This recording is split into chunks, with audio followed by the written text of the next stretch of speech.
Starsky Hutchers and Garden Arches, just showing you another one of my indoor dog kennels. This one's 200 centimetres long, 60 centimetres deep and 75 centimetres tall. It's a double version with a removable divider.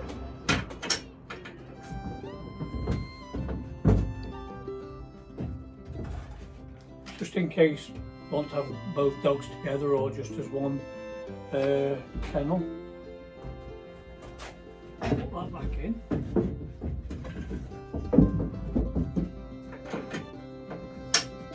It's got my usual wipeable floor.